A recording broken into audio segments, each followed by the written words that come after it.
Hi, it's Michael Taylor from TrackWorthy.com, and today we're at the head office of BMW Canada, and we're here to pick up this 2017 BMW i8 Protonic Red Edition.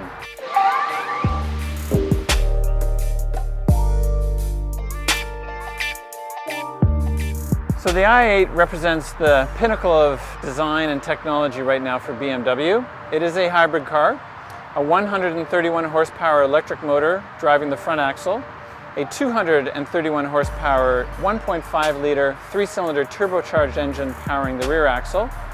So combined, you've got 4-wheel drive and 362 horsepower.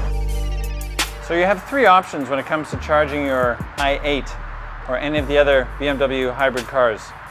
What we're currently using is from a BMW charging station. You can have these installed in your garage. It takes approximately 2 hours, and you can do that and be fully charged and have a 24-kilometer range. Second option, which is much less common, is to see one of these DC chargers, and these take just 30 minutes, which is extremely fast. The third option is a portable charger, and as you can see, this plugs into any wall socket.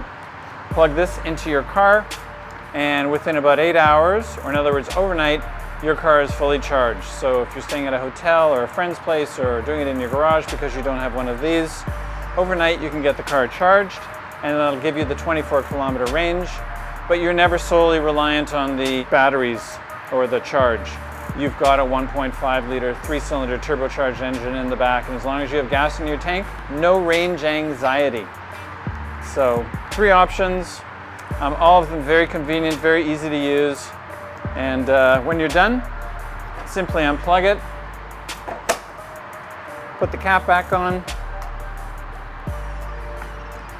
and away you go.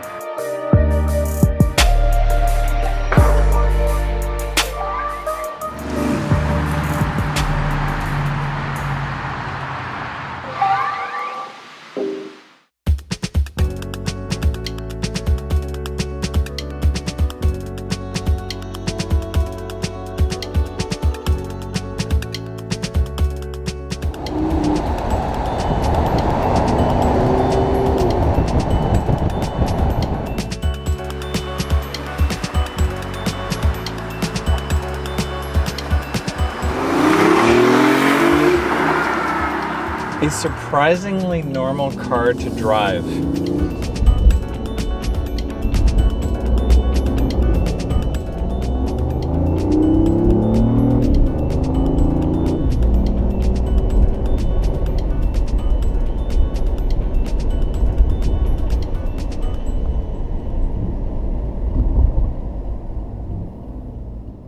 Hopefully, as you can hear now, we're driving on electric only. And obviously quite quiet, as most electric cars are. And then move the shifter over to the left, get into sport, and the gasoline powered engine fires up. So you get the 230 extra horsepower out of the 1.5 liter turbo in the back, driving the rear axle. And once that's going, you can play with the paddle shifters and make all sorts of nice sounds with this surprisingly noisy and robust sounding 1.5 liter inline 3-cylinder engine.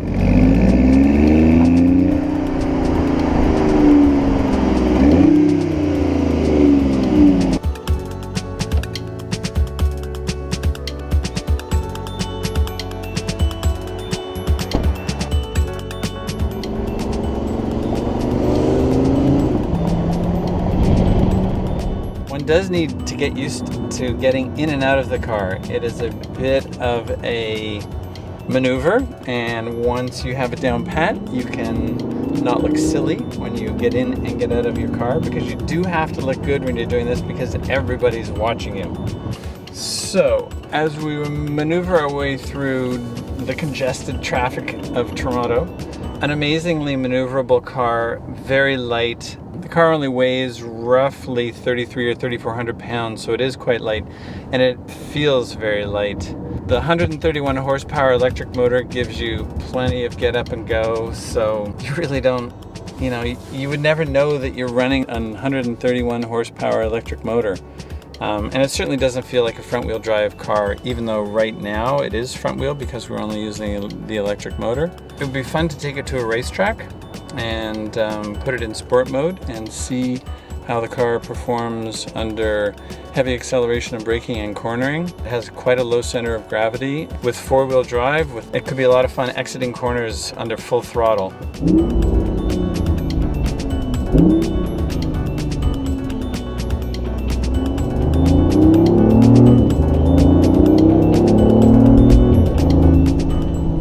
Interesting fact, when the car is fully charged and you go from 0 to 60 or 0 to 100 kilometers an hour, it will do it on electric only in 4.5 seconds. If you put the shifter over to the left and get into sport mode and get the electric motor driving the front, the 3-cylinder turbocharged gasoline engine powering the back, do 0 to 60 again or 0 to 100 kilometers an hour and it'll take you 4.4 seconds. So it's 1/10 of a second quicker from 0 to 60 using all-wheel drive versus using just the electric front-wheel drive. Fuel economy is 8.3 liters per 100 kilometers, which is very respectable. In fact, I think that would make this one of the top 10 most fuel-efficient cars available right now,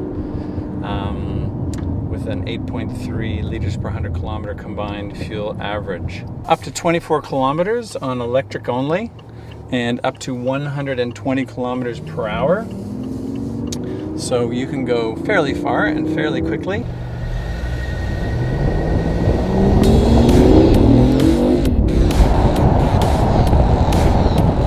I'm going to turn off the gasoline powered engine, and it should become quite quiet as we cruise along using no fossil fuels at all.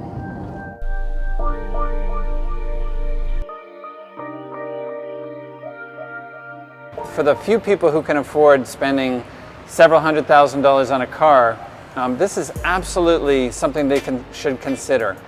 This car has an MSRP starting price of $149,800. This one has the Protonic Red limited edition, only 15 of these in Canada, few number of these cars in the United States and elsewhere in the world.